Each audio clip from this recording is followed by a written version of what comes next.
pursue what is meaningful, not what is expedient. You write in the book, there is no faith and no courage and no sacrifice in doing what is expedient. What do you say to those viewers that don't pursue their dreams and are locked in their careers because they are too afraid to take risks and pursue something meaningful? Well, the first thing I would say is, well, you should be afraid of taking risks and pursuing something meaningful. But you should be more afraid of staying where you are if it's making you miserable.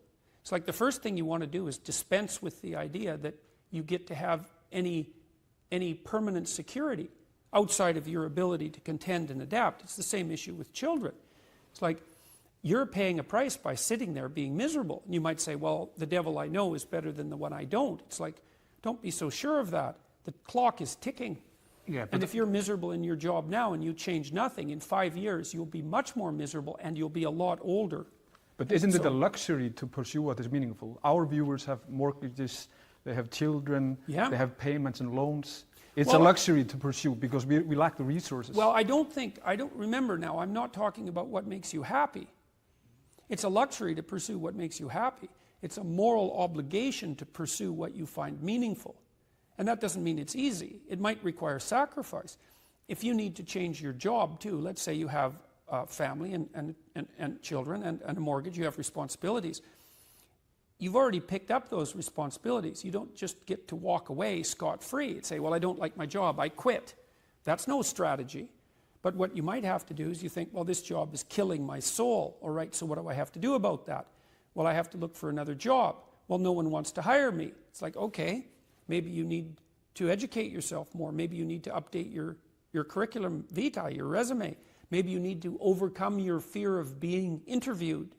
Maybe you need to sharpen your social skills. Like, you have to think about these things strategically. If you're going to switch careers, you have to do it like an intelligent, responsible person. That might take you a couple of years of effort to do properly. When you say pursue something meaningful, is it important to have a vocation? I think it's more important to have an ethos, an ethic. So I have a program, for example, called the Future Authoring Program, which is a writing program that enables people to develop a vision for their life and then to develop a strategy. And so it's based on the idea, imagine that, and it's an extension of the ideas in the book, or at least something along the same lines. The first thing that you want to do is figure out, imagine you were taking care of yourself, like you were someone you cared for, which is rule number 2, by the way, essentially. Then you should figure out, well, if you could have what you needed and wanted, what would it be? What sort of friends would you have? What would your family relationships look like? How would you conduct yourself with your children? How would you educate yourself? You need to think through how it is that your life could be properly arranged if you had that ability.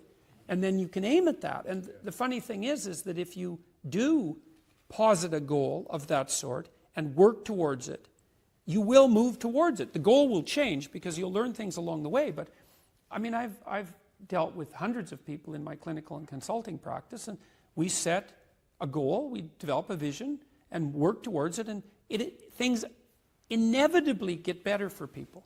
So it's not a luxury, it's difficult. It's a moral responsibility, and it isn't happiness. It's not, the pursuit isn't for happiness.